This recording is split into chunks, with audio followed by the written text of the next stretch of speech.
بسم الله الرحمن الرحيم. الحمد لله نحمده ونستعينه ونستغفره ونعوذ بالله من شرور أنفسنا ومن سيئات أعمالنا. من يهده الله فلا مضل له ومن يضلله فلا هادي له. ونشهد أن لا إله إلا الله ونشهد أن سيدنا ومولانا محمدا عبده ورسوله صلی اللہ تعالی علیہ وعلی آلہ وصحبہ اجمعین. اما بعد فاعوذ باللہ من الشیطان الرجیم. بسم اللہ الرحمن الرحیم. انکم وما تعبدون من دون اللہ حسب جہنم انتم لہا واردون. صدق اللہ مولانا العظیم. وقال النبی صلی اللہ علیہ وسلم الکیس من دان نفسه وعمل لما بعد الموت والعاجز من اتبع نفسه هواها وتمنى على الله.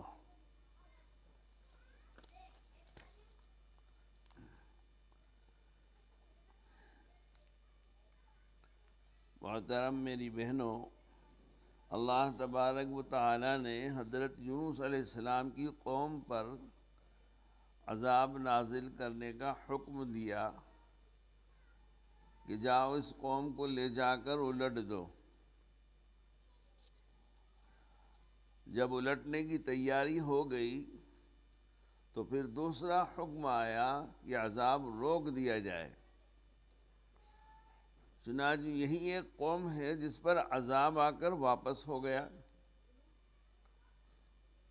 اور جب اس کی وجہ پوچھی گئی کہ عذاب روک کیوں دیا، آپ کا حکم آ چکا تھا، آپ نے حکم فرما دیا تھا کہ اس قوم پر عذاب بھیجو، اور اس قوم کو، اس بستی کو، اس آبادی کو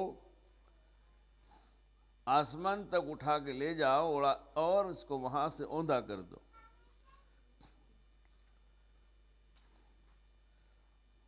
تو عذاب آ کر واپس کیوں ہو گیا؟ اور جب اس کی وجہ پوچھی گئی تو اللہ تبارک و تعالی سے جواب آیا کہ جب فرشتے یہاں عذاب لے کر چلے تھے تو ایک بچہ رو رہا تھا، ایک بچہ رو رہا تھا. تو اللہ تبارک و تعالی نے فرمایا کہ جس قوم میں کوئی رو رہا ہو اس قوم پر میں عذاب نازل نہیں کرتا.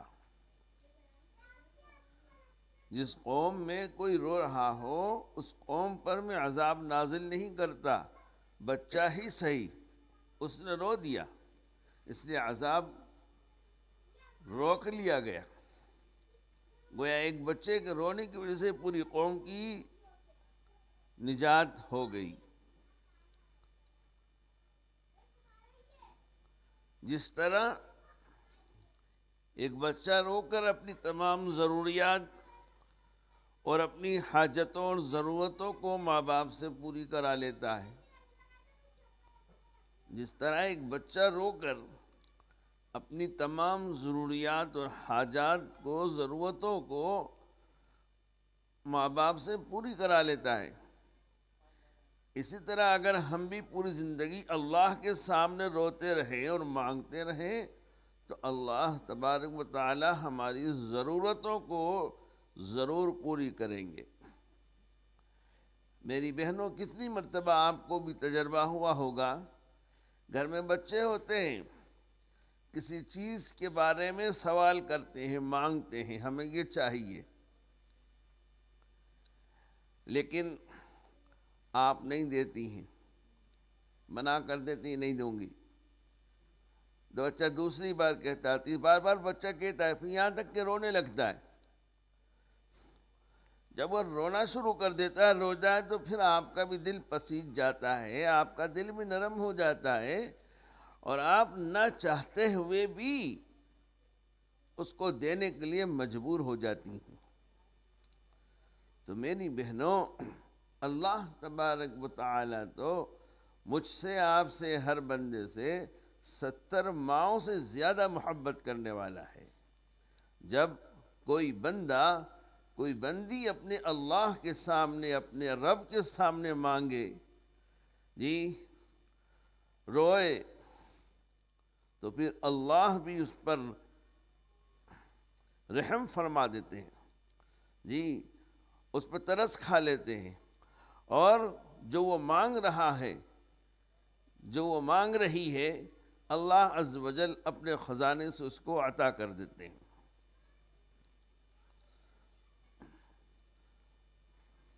اگر ہم بھی پوری زندگی اللہ کے سامنے روتے رہیں اور مانگتے رہیں تو اللہ تبارک و تعالی ہماری ضرورتوں کو ضرور پوری کریں گے۔ ہمیں کسی مخلوق سے کچھ کہنے کی کوئی ضرورت نہیں ہوگی، خود بخود حکم ہوگا کہ فلاں بندہ فلاں جگہ پر ہے، وہاں لے جاؤ اور اس کو کھلا کر لاؤ۔ ایک صاحب سے حضرت والا شاہ ابرار الحق صاحب ہردوئی رحمۃ اللہ علیہ نے فرمایا کہ ایک نسخہ بتاتا ہوں، جی اپنی پریشانیوں کو دور کرانے کا، اپنی ضرورتوں اور حاجتوں کو پورا کرانے کا ایک نسخہ، ایک فارمولہ بتاتا ہوں، کیونکہ ہر سال بہت سے لوگ اس نسخے کے متعلق پوچھتے تھے کہ وہ نسخہ کیا ہے حضرت، جس سے تمام کام بن جاتے ہیں؟ حضرت مجھے بھی بتا دیجئے۔ چنانچہ حضرت مولانا شاہ ابرار الحق صاحب ہردوئی رحمۃ اللہ علیہ نے ارشاد فرمایا کہ روزانہ بلا ناغہ، روزانہ بغیر ناغہ کیے ہوئے 2 رکعت صلاۃ الحاجہ پڑھو اور اللہ تبارک و تعالی سے دعا کرو، بلا ناغہ، ناغہ نہ ہو کہ آج پڑھ لی تو پھر کل چھٹی، 2 دن پڑھ لی پھر 2 دن غائب، ایسا نہیں، مسلسل ہو، ناغہ نہیں ہو۔ جیسے کھانے کا ناغہ نہیں کرتی، چائے کا وقت خود ہو چائے کا ناغہ نہیں کرتی، خدا نخواستہ طبیعت خراب ہو تو دوا کا ناغہ نہیں کرتی، اسی طریقے سے 2 رکعت صلاۃ حاجت پڑھنے کا بھی ناغہ نہ کیا جائے۔ روزانہ 2 رکعت صلاۃ حاجت پڑھو اور اللہ سے مانگو، انشاءاللہ اللہ عز و جل آپ کی ہر ضرورت کو پوری کرے گا۔ خیر، وہ آدمی کہتا ہے میں نے صلاۃ حاجت پڑھنا شروع کر دیا اور بلا ناغہ نماز پڑھنے لگ گیا۔ تو ایک مرتبہ میں بمبئی سے آ رہا تھا، ٹرین میں ایک صاحب پوچھتے ہوئے آ رہے تھے کہ فلاں مولوی صاحب کہاں ہیں، جبکہ میں اس وقت سو رہا تھا۔ تو مجھے اٹھا کر پوچھا بھائی آپ کا نام کیا ہے؟ تو میں نے کہا کہ میرا یہ نام ہے۔ تو انہوں نے اس وقت کے حساب سے ایک حج کا جو خرچ آتا تھا، جی اتنا روپیہ دے دیا اور یہ کہا کہ لو بھائی یہ تمہارے حج کا خرچ آ گیا۔ معلوم ہوا کہ اللہ تبارک و تعالیٰ ایسی جگہ سے بھی عطا کرتے ہیں جہاں سے بندے کو وہم و گمان بھی نہیں ہوتا۔ لہذا ہمیں کسی مخلوق کا دروازہ کھٹکھٹانے کی ضرورت نہیں ہے، کسی بندے سے جی ہمیں ہاتھ پھیلانے کی، سوال کرنے کی، مانگنے کی ضرورت نہیں ہے، ہمیں تو اللہ سے مانگنا ہے۔ میری بہنوں، اللہ کے نبی علیہ السلام نے ہمیں اللہ سے مانگنا سکھایا، ہم کو اللہ سے مانگنے والا بنا کر کے دنیا سے تشریف لے گئے، ہمیں اللہ سے مانگنے کی عادت ڈلوائی۔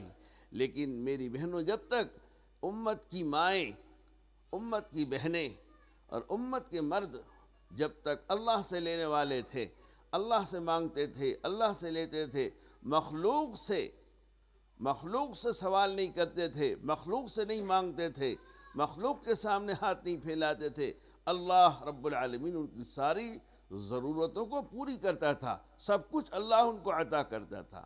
جب سے میری بہنوں ہماری عادتوں ختم ہو گئیں، ہم نے چھوڑ دیا اللہ سے مانگنا، جی تو اب ہماری عادت میں آ گیا مخلوق سے مانگ رہے ہیں، جی اپنے گھر والوں سے سوال کر رہے ہیں، مانگ رہے ہیں، اپنے پڑوسیوں سے مانگ رہے ہیں، رشتہ داروں سے مانگ رہے ہیں، مانگنے ہی مانگنے کا کام ہو گیا۔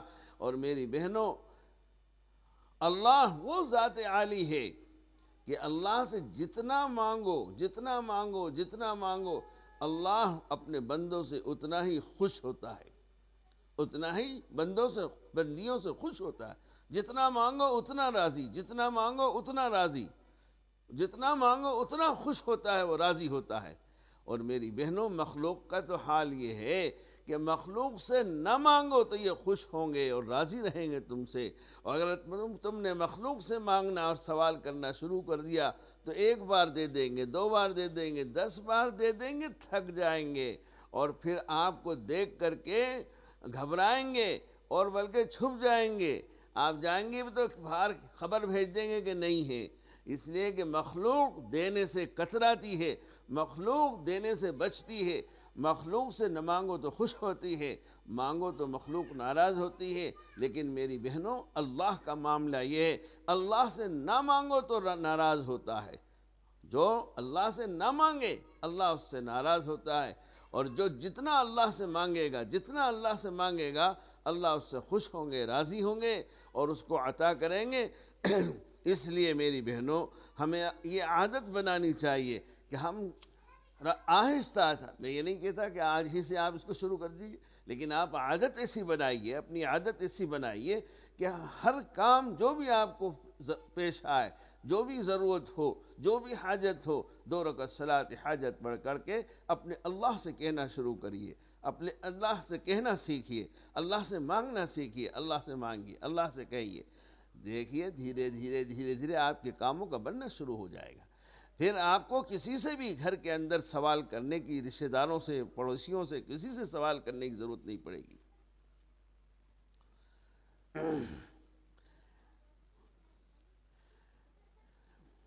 میرے ساتھ سفر میں ایک صاحب تھے، حضرت فرماتے ہیں، جو میزبان سے کنارے میں جا کر کہنے لگے کہ صاحب میں بہت پریشان ہوں، آپ سے جو کچھ ہو سکے میری مدد کیجیے، لیکن حضرت کو یہ بات معلوم نہیں ہونی چاہیے۔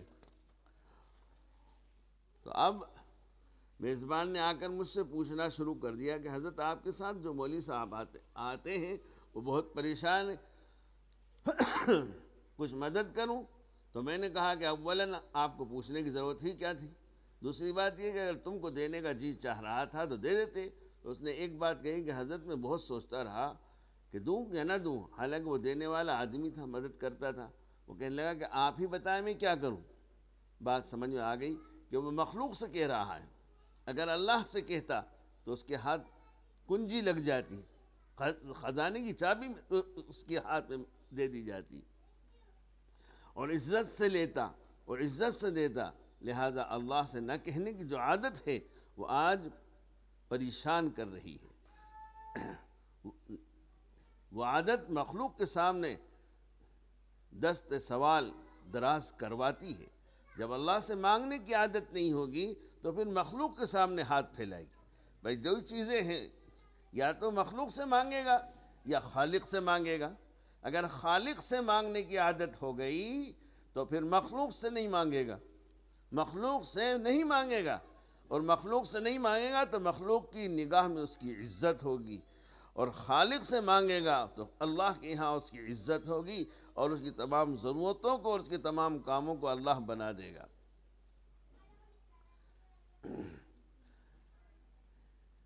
لہذا فرمایا لصاحب الحق مقال، صاحب حق کو کچھ کہنے کا حق ہوتا ہے۔ یہ سب کیا ہے؟ یہ اللہ رب العزت سے نہ کہنے کا نتیجہ ہے۔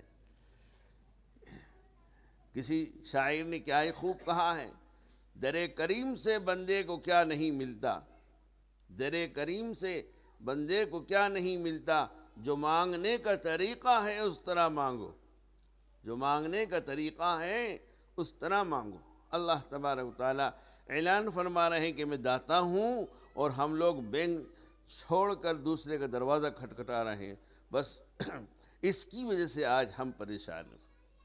ہمارے بزرگوں میں ایک بزرگ گزرے ہیں، انہوں نے اپنے اولاد پر محنت کی، جی اپنی اولاد پر محنت کی، بڑھاپا ہو گیا، اب دنیا سے جانے کا وقت آ گیا، تو مجلس میں کچھ لوگ بیٹھے تھے، تو فرمانے لگے کہ بھائی اب دنیا سے جانے کا وقت ہے جی، پر میں بے فکر ہو کر کے جا رہا ہوں، میں بے فکر ہو کر کے جا رہا ہوں، میرے اولاد، میرے بیٹے اللہ سے لینے والے بن گئے جی، ان کو کوئی بھی ضرورت آئے گی، کوئی بھی پریشانی آئے گی تو وہ 2 رکعت نماز پڑھ کر اللہ سے کہیں گے اور اللہ ان کی بات کو پوری کر دے گا، اللہ ان کی ضرورت کو پوری کر دے گا۔ کہا مجھے بہت اطمینان اور خوشی ہے۔ میری بہنوں، ہم سوچیں ہم نے کیا اپنی اولادوں پر ایسی محنت کی ہے، اپنی اولادوں کو اس قابل بنایا ہے؟ آپ یہ ضرور چاہتی ہیں کہ ہماری اولاد جو ہے بہترین بلڈنگ والی ہو، بنگلے والی ہو، بہت زیادہ مال والی ہو، اچھی اچھی سواریاں اور گاڑیاں ہوں، لیکن میری بہنوں کبھی آپ نے سوچا کہ ہماری اولادیں اللہ والی ہوں، یہ اللہ والی ہوں؟ اگر یہ اللہ والی بن گئیں، ہم نے اپنی اولاد کو اللہ والا بنا دیا، تو پھر ساری دنیا ان کے قدموں میں آئے گی، ان کو دنیا کے پیچھے نہیں دوڑنا پڑے گا، بلکہ دنیا ہاتھ جوڑ کر ان کے قدموں میں آئے گی۔ اس لیے میری بہنوں، یہ اس مجلس کی اہم بات یہی سامنے آئی کہ ایک تو ہمیں اللہ سے مانگنے کی عادت ڈالیں اور اپنا مقصد زندگی کا بنا لیں کہ میں مخلوق سے نہیں مانگوں گی، اللہ سے مانگوں گی، اور روزانہ 2 رکعت صلاۃ حاجت پڑھنے کی میری بہنوں اپنی عادت ڈال لیں، اپنا معمول بنا لیں کہ روزانہ انشاءاللہ میں 2 رکعت صلاۃ حاجت پڑھوں۔ 24 گھنٹے آپ کے پاس ہیں، 24 گھنٹے میں جب آپ کو وقت ملے، جب آپ کو سکون ہو، اس وقت پڑھ لیں۔ بس 2 وقت ہیں اس وقت میں نہیں پڑھنے کا، ایک تو فجر کی نماز پڑھ لی ہے آپ نے اور اب آپ کا جی چاہے کہ ابھی پڑھ لوں، تو نہیں، فجر کی نماز پڑھ کے فوراً نہ پڑھیے، تھوڑی دیر بیٹھیے، سورج نکل آئے اس کے 15 منٹ کے بعد پڑھ سکتی ہیں۔ دوپہر میں جب زوال کا وقت ہو جائے، 10-15 منٹ کا وقت ہے، اس وقت نہ پڑھیں، اور عصر کی نماز آپ نے اگر پڑھ لی ہے تو پھر عصر کی نماز کے بعد نہ پڑھیں، پھر مغرب کے بعد پڑھیں۔ بس یہ وقت ہے منع جس میں نہ پڑھا جائے گا، باقی آپ کبھی بھی پڑھ لیں، لیکن اپنی عادت ڈالنے کہ انشاءاللہ میں روزانہ 2 رکعت نماز صلاۃ حاجت پڑھوں گی اور اپنے اللہ سے مانگوں گی۔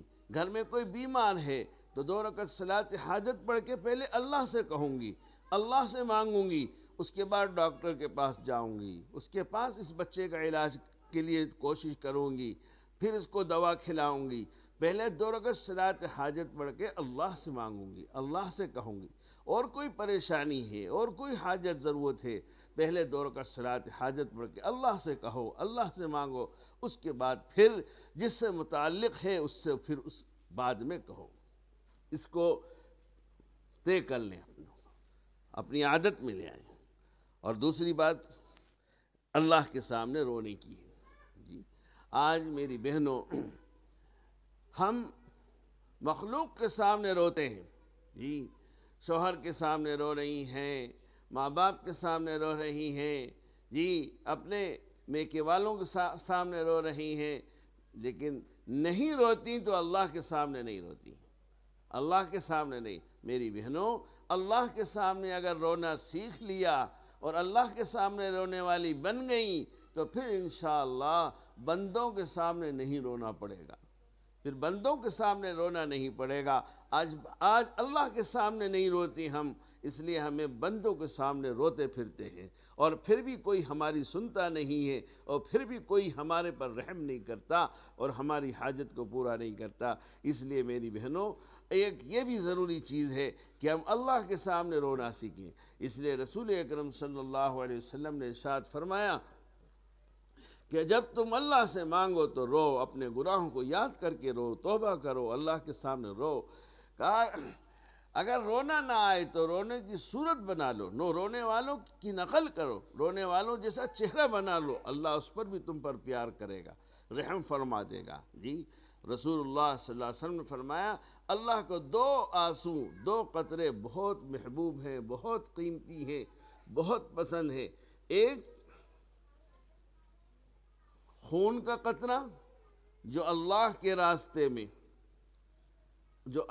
راستے میں خون بہا دے اور قطرہ خون کا گرے، فرمائے ایک قطرہ وہ جو اللہ کے راستے میں جائے، اللہ کے دین کو پھیلانے کے لیے، اللہ کے دین کو بلند کرنے کے لیے، دشمنوں سے مقابلہ ہو، اور اس وقت وہ حملہ کریں اور لگ جائے، چاہے گردن کٹ جائے، شہید ہو جائے، چاہے تھوڑا بہت زخم آئے اور خون گر جائے، فرمایا رسول اللہ صلی اللہ علیہ وسلم نے ایک بوند خون کی بھی اگر گر گئی، اللہ کو وہ بوند بہت پسند ہے، بہت قیمت ہے اللہ کے یہاں اس کی، اور فرمایا ایک بوند، ایک قطرہ وہ جو اللہ کے ڈر سے، اللہ کے خوف سے آنکھ سے آنسو کا نکل آئے، ایک قطرہ۔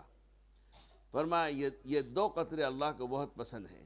فرمایا یہ آنسو کا ایک قطرہ ہے، چاہے وہ مکھی کے سر کے برابر ہو، فرمایا جہنم کی آگ کو ٹھنڈا کر دے گا، اللہ کے غصے کو ٹھنڈا کر دے گا۔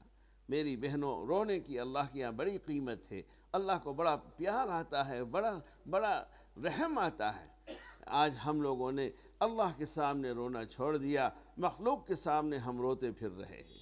کیا اچھا ہو کہ ہم مخلوق کے سامنے نہ روئیں، اپنے خالق کے سامنے، جس نے ہمیں پیدا کیا ہے، ہماری ضرورتوں کو پورا کر رہا ہے، اس خالق کے سامنے، اس اللہ کے سامنے ہم رونا سیکھ لیں، روئیں تو پھر ہمیں مخلوق کے سامنے نہیں رونا پڑے گا، اور سارے کام اللہ ہمارے تمہارے بنا دے گا۔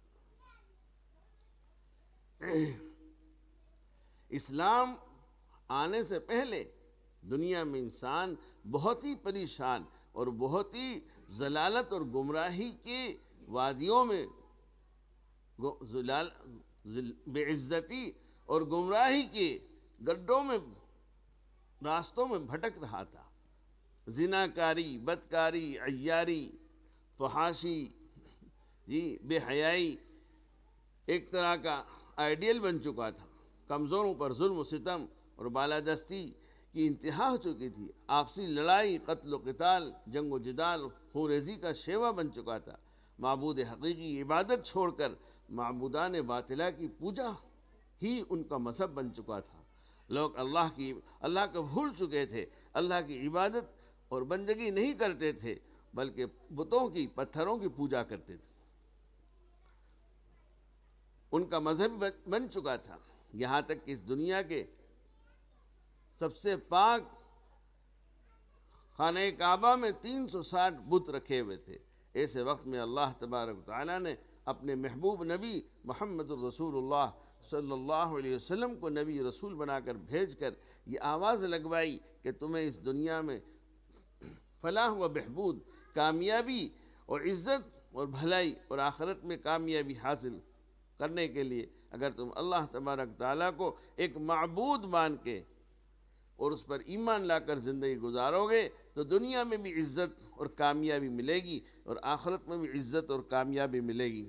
نبی صلی اللہ علیہ وسلم کا یہ اعلان سارے لوگوں کو بہت ہی ناگوار گزرا، بہت برا لگا، بہت بھاری پڑا۔ بس اب کیا تھا کہ دوست دشمن ہو گئے، ان کی قربتیں، ان کی رشتہ داریاں دشمنیوں میں تبدیل ہونے لگیں۔ اپنا قبیلہ اور خاندان خونخوار بھیڑیے کی شکل اختیار کرنے لگا، اور رفتہ رفتہ پورا مکہ اور عالم کفر جنگ و جدال اور قتل قتال کے لیے آمادہ ہو گیا۔ بعض کفار قریش نے تو حد ہی کر دی، اور یہاں تک کہہ دیا کہ اگر آپ صلی اللہ علیہ وسلم کو حکومت اور سرداری چاہیے تو ہم حکومت بھی دیں گے، اور اگر آپ کو حسین و جمیل لڑکیاں چاہیے تو ہم وہ بھی دیں گے، لیکن آپ یہ کام چھوڑ دیں۔ ایک اللہ کی عبادت کرنے کا جو پیغام دے رہے ہیں، ایک اللہ کی طرف آپ جو ہمیں بلا رہے ہیں، اس کو چھوڑ دیجئے، آپ دنیا کی جو چیز مانگیں گے ہم آپ کو دیں گے۔ لیکن قربان جائیے عبداللہ کے لخت جگر، آمنہ کے نور نظر محمد رسول اللہ صلی اللہ علیہ وسلم پر کہ انہوں نے اپنے دوستوں کی دشمنی کو سینے سے لگانا منظور کر لیا، اپنے دوستوں کی دشمنی کو سینے سے لگانا منظور کیا، اپنے قریب رشتہ داروں کی قرابت کو، رشتہ داری کو عداوت میں، دشمنی میں تبدیل ہونے کو منظور کیا، اپنے قبیلے اور خاندان کو اپنے خلاف خونخوار بھیڑیا بن جانا پسند کیا، حتیٰ کہ پورے مکہ اور عالم کفر کے خلاف قتل و قتال کے لیے آمادہ ہونا پڑا۔ لیکن اللہ تبارک و تعالیٰ کے اس پیغام سے رکنے کا نام نہیں لیا، اور انہوں نے اپنا وہ فریضہ بخوبی انجام دیا جس کے لیے وہ اس دنیا میں آئے تھے۔ میری بہنوں، اگر اللہ کے رسول علیہ الصلاۃ والسلام وہ فریضہ جو اللہ نے آپ کو عطا کیا تھا، آپ اگر اس کو پورا نہ کرتے اور دنیا کی تکلیفوں کو اور دشمنیوں کو اور اپنے رشتہ داروں کے دشمن بننے کو، جی ان ساری آفتوں اور مصیبتوں کو دیکھ کر کے اگر آپ اس کام سے پیچھے ہٹ جاتے جس کام کے لیے اللہ نے آپ کو بھیجا تھا، میری بہنوں خدا نہ خواستہ نعوذ باللہ اگر ایسا ہو جاتا تو آج ہم اور تم مسلمان بھی نہیں ہوتے، ہمارے تمہارے تک اسلام کا پیغام بھی نہیں پہنچا ہوتا، ہم اللہ کو جانتے بھی نہیں۔ لیکن قربان جائیں کہ حضرت رسول اکرم صلی اللہ علیہ وسلم نے ارشاد فرمایا کہ نہیں، یہ کام نہیں چھوڑ سکتا جس کام کے لیے میں بھیجا گیا ہوں، یہ کام تو میں پورا کروں گا۔ حضرات صحابہ کے قدم سے قدم ملا کر چلنے کی برکت، السابقون الاولون من المہاجرین والانصار والذین اتبعوہم باحسان رضی اللہ عنہم ورضوا عنہ، مہاجرین ہوں یا انصار، ان میں سے ہر ایک نے سبقت کر کے رسول اللہ صلی اللہ علیہ وسلم سے اپنا تعلق جوڑا اور آپ کے نقش قدم پر چلتے چلے گئے، جس کی وجہ سے کامیابیوں نے ان کے قدم چوما، اور اللہ تبارک و تعالیٰ نے ان کے قدموں میں ایسی برکت رکھی کہ جو ان کے قدموں سے قدم ملا کر چلا وہ بھی اس دنیا میں اللہ رب العزت کی رضا اور خوشنودی کا حقدار ہو گیا۔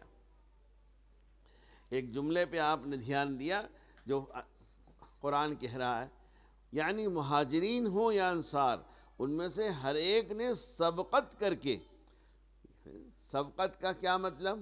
ایک دوسرے سے آگے بڑھ کر کے، ایک دوسرے سے اپنی زبان میں کہوں مقابلہ کر کے، کمپٹیشن کر کے، جی اپنا تعلق اللہ اور اس کے رسول سے جوڑا اور اس میں آگے بڑھے ہیں۔ ان حضرات کا یہ ہوتا تھا کہ میں ان سے آگے بڑھ جاؤں، میں آخرت کی تیاری کرنے میں، نیکیاں کمانے میں، اللہ کو راضی کرنے میں ان سے آگے بڑھ جاؤں، میں ان سے آگے بڑھ جاؤں، میں ان سے آگے بڑھ جاؤں۔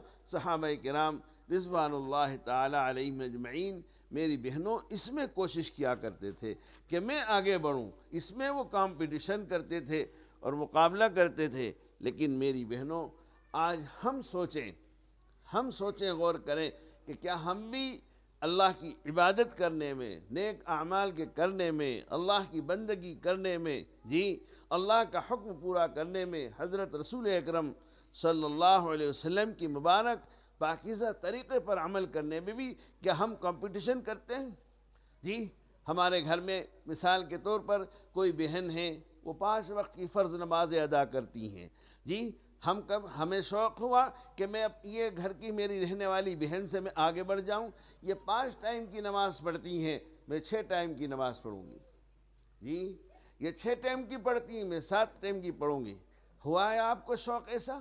آپ میں مقابلے کا شوق ہوا کہ میں آخرت کی تیاری میں، مرنے کے بعد جو زندگی آنے والی ہے اس زندگی کی کمائی کے لیے میں مقابلہ کروں اور میں ان سے آگے بڑھ جاؤں؟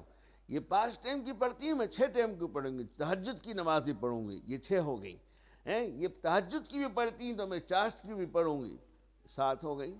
ہے ہمیں کبھی شوق؟ یہ بہن 1 سپارہ روز پڑھتی ہیں، قرآن کی تلاوت کرتی ہیں، میں 2 سپارے پڑھوں گی۔ یہ مہینے میں 1 قرآن پورا پڑھتی ہیں، میں مہینے میں 2 قرآن پڑھوں گی۔ یہ ہے سبقت، یہ ہے مقابلہ کرنے کی چیز میری بہنوں دنیا نہیں ہے، مقابلے کرنے کی چیز تو نیک اعمال ہیں۔ ہم اس میں مقابلہ کریں، اس میں کمپٹیشن کریں، اس میں ایک دوسرے سے آگے بڑھیں۔ آج میری بہنوں، آج عام طور سے مسلمانوں بہنوں کا بھی اور مسلمان بھائیوں کا بھی حال ہے کہ دنیا کے اندر دنیا کی چیزوں کے حاصل کرنے میں، اس میں ہم بڑھنے کا، ایک دوسرے سے مقابلہ کر رہے ہیں، ایک دوسرے سے آگے بڑھنے کا ہمارے دلوں میں شوق ہے، جذبہ ہے، اس کے لیے محنت کرتے ہیں اور اپنے کو تھکا ڈالتے ہیں۔ میں اس سے زیادہ مالدار ہو جاؤں، اس کے پاس ایک مکان ہے، میرے پاس 2 مکان ہو جائیں، اس کی ایک دکان ہے، میری 2 دکان ہو جائیں، اس کی مہینے کی 50,000 روپے کی آمد ہے، میری مہینے کی 1,00,000 روپے کی آمد ہو جائے۔ بس میری بہنوں، اسی کے پیچھے سارے مسلمان دوڑ رہے ہیں اور سارے انسان دوڑ رہے ہیں۔ دوسرے لوگ اگر غیر ایمان والے اگر دوڑیں دنیا کے پیچھے تو میری وہ کوئی افسوس کی بات نہیں ہے، کیونکہ بیچاروں کے پاس ایمان ہی نہیں ہے، اس لیے کوئی افسوس کی بات نہیں ہے۔ افسوس تو اس پر ہے جس کے پاس ایمان ہے، جو اللہ پر ایمان لایا، اللہ کے رسول پر ایمان لایا، اور جس مذہب کو قبول کیا ہے، جس مذہب کا ماننے والا ہے اسلام، اس مذہب کے اندر تو یہ حکم دیا کہ تم سابقوا الی مغفرۃ من ربکم، کہ تم کمپٹیشن کرو، مقابلہ کرو اپنے رب کے پاس، جی، مغفرت حاصل کرنے کے، اللہ سے مغفرت حاصل کرنے کے لیے، جی، اللہ کو راضی کرنے کے لیے، جنت حاصل کرنے کے لیے، اس میں کمپٹیشن کرو، اس میں مقابلہ کرو، ایک دوسرے سے نیکیوں میں آگے بڑھو، اس کا ہمیں حکم دیا گیا۔ لیکن میری بہنوں، ہم بھی دوسروں کو دیکھ کر کے، ہم بھی دنیا کے پیچھے اور مال والوں کے پیچھے ہم بھی مقابلہ کرنے لگ گئے اور دوڑنے لگ گئے، اور آخرت بالکل ٹھنڈی پڑی، بالکل 0 پوائنٹ کے اوپر چھوڑ دی۔ میری بہنوں، ایک دن دنیا چھوڑ کر کے مجھے تمہیں ہر جاندار کو جانا ہے، اور قبر میں سینکڑوں سال پڑے رہنا ہے۔ اس کے بعد پھر قیامت کے بعد قبر سے اٹھ کر اللہ کے سامنے پیش ہو کر اپنی زندگی کا حساب دینا ہے، ایک ایک سانس کا، ایک ایک سیکنڈ کا، ایک ایک لمحے کا حساب دینا ہے، اور پھر ہمارے اعمال کے حساب سے یا تو جنت کا یا جہنم کا فیصلہ ہونا ہے۔ اس لیے عقل مند بہن وہ ہوگی، عقل مند بھائی وہ ہوگا جو مرنے سے پہلے مرنے کی فکر کرے اور مرنے کی تیاری کرے۔ جو مرنے سے پہلے مرنے کی فکر کر لے گا اور مرنے کی تیاری کر لے گا، انشاءاللہ فائدے میں رہے گا اور نقصان سے بچ جائے گا، اور مرنے کے بعد پھر اس کو افسوس نہیں کرنا پڑے گا، پچھتانا نہیں پڑے گا۔ اس لیے حضرت رسول اکرم صلی اللہ علیہ وسلم نے ارشاد فرمایا، عقل مند مسلمان وہ ہے جو مرنے سے پہلے مرنے کی تیاری کر لے۔ اس کو اللہ کے نبی صلی اللہ علیہ وسلم فرماتے ہیں عقل مند ہے وہ، عقل مند وہ بہن ہے، عقل مند وہ بھائی ہے جو مرنے سے پہلے مرنے کی تیاری کر لے۔ جیسے میری بہنوں، بارش کے آنے سے پہلے آپ اپنے مکان کی بارش سے پریشانی نہ ہو، جی، گھر کے اندر پانی نہ ٹپکے، جی، گھر میں پانی نہ گھسے، آپ اس سے پہلے اس کی تیاری کر لیتی ہیں۔ سردی کا موسم شروع ہو گیا، سردی آنے سے پہلے آپ تیاری شروع کر دیتی ہیں، ہاں بھئی گرم کپڑے نکال لو، دھو لو، دھوپ لگا دو، سکھا لو، سردی سے پہلے ہی آپ تیاری کر لیتی ہیں۔ جی، گرمی آنے سے پہلے گرمی کی تیاری، بارش آنے سے پہلے بارش کی تیاری، سردی آنے سے پہلے سردی کی تیاری، شادی نکاح ہونے سے پہلے، شادی گھر میں ہونے سے پہلے شادی کی تیاری، جی، کھانا بنانے کے وقت آتا ہے اس سے پہلے کھانے پکانے کی تیاری، ساری تیاری میری بہنوں ہم سب کچھ کرتے ہیں، جی، لیکن میری بہنوں ہمیں موت سے پہلے موت کی تیاری کرنے کا فکر ہی نہیں ہے، شوق ہی نہیں ہے، لہٰذا ہم مرنے سے پہلے مرنے کی تیاری نہیں کرتے، بغیر تیاری کے مر کے چلے جاتے ہیں۔ وقت اللہ کو معلوم ہے کس کی موت کب آئے گی، ہمیں تمہیں نہیں معلوم، اس لیے ہر وقت ہمیں تیار رہنا چاہیے، ہر وقت ہمیں تیار رہنا چاہیے کہ میری موت اس حال میں آئے کہ میں موت کی تیاری میں مشغول ہوں، میرے پاس موت کی تیاری کر رہی ہوں، میرے پاس مرنے کے بعد کام آنے والا ذخیرہ میرے پاس موجود ہو۔ میری بہنوں، اس لیے ہر مسلمان بہن کو، ہر مسلمان بھائی کو مرنے سے پہلے مرنے کی تیاری کر لینی چاہیے۔ جیسے اللہ کے نبی نے فرمایا، عقل مند ہے وہ مسلمان جو مرنے سے پہلے، موت آنے سے پہلے موت کی تیاری کر لے۔ اللہ عز و جل مجھے بھی آپ کو بھی مرنے سے پہلے مرنے کی مکمل تیاری کرنے کی اللہ توفیق عطا فرمائے، اس کا فکر اور شوق اور جذبہ عطا فرمائے کہ ہم مرنے سے پہلے، موت سے پہلے موت کی تیاری کر لیں۔ اگر کر لی تو میری بہنوں ہمیں پچھتانا نہیں پڑے گا، خوشی خوشی ہم اپنے گھر کو اور اس دنیا کو چھوڑ کر اللہ کی طرف روانہ ہو جائیں گے۔ اور اگر تیاری نہیں کی ہوگی تو پھر پچھتاہٹ ہوگی، افسوس ہوگا، اور فرشتوں سے کہیں گے ہمیں مہلت دے دو، چھوڑ دو، ہم تیاری کر لیں۔ لیکن اللہ رب العالمین کا ضابطہ نہیں ہے، قانون نہیں ہے، بس جس کا وقت آ جاتا ہے پھر ایک سیکنڈ نہ تو کم ہوتا ہے نہ ایک سیکنڈ زیادہ ہوتا ہے۔ اللہ مجھے، آپ کو اور ہر مسلمان بھائی بہن کو اللہ موت سے پہلے موت کی تیاری کرنے کی، اس کی فکر کرنے کی، کوشش کرنے کی اللہ ہمیں ہمت، شوق اور اس کی توفیق اپنے کرم سے، عافیت سے عطا فرمائے۔ بسم اللہ الرحمن الرحیم، الحمدللہ رب العالمین، والصلاة والسلام علی رسول محمد وعلی آلہ واصحابہ واہل بیتہ اجمعین۔ یا ارحم الراحمین، یا ارحم الراحمین، یا ارحم الراحمین، جزا اللہ عنا محمد صلی اللہ علیہ وسلم بما هو اہلہ، صلی اللہ علی النبی الکریم وبارک وسلم۔ استغفر اللہ الذی لا الہ الا هو الحی القیوم واتوب الیہ۔ ربنا لا تزغ قلوبنا بعد اذ ہدیتنا وہب لنا من لدنک رحمہ انک انت الوہاب۔ اللہم اجعلنا سامعین مطیعین واولیاء مخلصین ورفقاء مصاحبین۔ پیارے اللہ، ہم سب کی خطاؤں کو معاف فرما دیجئے، ہماری لغزشوں کو معاف فرما دیجئے، ہمارے ساتھ درگزر کا معاملہ فرمائیے۔ اے اللہ، ہمیں آپ کے سامنے رونے والا بندہ اور رونے والی بندی بنا لیجئے۔ ہم اپنے گناہوں کے اوپر روئیں، اے اللہ، آپ کو راضی کرنے کے لیے روئیں، آپ کو خوش کرنے کے لیے اور منانے کے لیے روئیں۔ اے اللہ، اس کی ہمیں توفیق عطا فرما، اس کا ہمیں شوق عطا فرما۔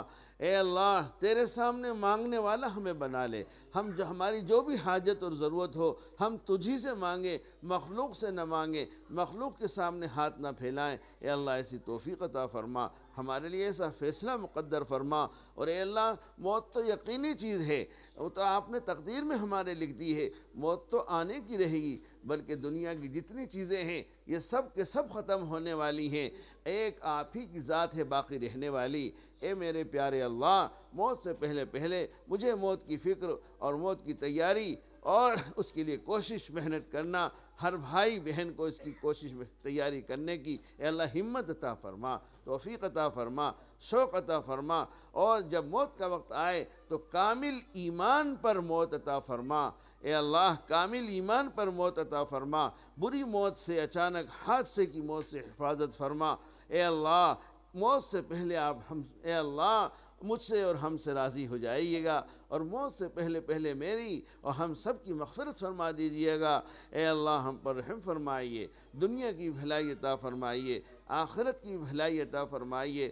اے اللہ، ہم سے راضی ہو جائیے، اے اللہ ہم سے راضی ہو جائیے، ہماری تمام زندگی کے تمام کبیرہ صغیرہ گناہوں کو معاف فرما دیجئے، ہم پر رحم فرما دیجئے، دنیا کی نعمتیں بھی عطا فرمائیے، آخرت کی بھی نعمتیں عطا فرمائیے۔ رسول اکرم صلی اللہ علیہ وسلم نے جتنی دعائیں مانگی ہیں خیر کی، ان سب میں میرا اے اللہ ہم سب کا اور پوری امت کا حصہ مقدر فرمائیے۔ جن شرور، فتن و آفات سے پناہ چاہیے ان سب سے پیارے اللہ میری اور پوری امت مسلمہ کی اے اللہ اس سے عافیت کے ساتھ حفاظت فرمائیے۔ پیارے اللہ، ہماری دعا کو اپنے فضل و کرم سے نبی کریم صلی اللہ علیہ وسلم کی صدقہ طفیل میں زبیر کے مولا قبول فرمائیے۔ ربنا تقبل منا انک انت السمیع العلیم وتب علینا یا مولانا انک انت التواب الرحیم۔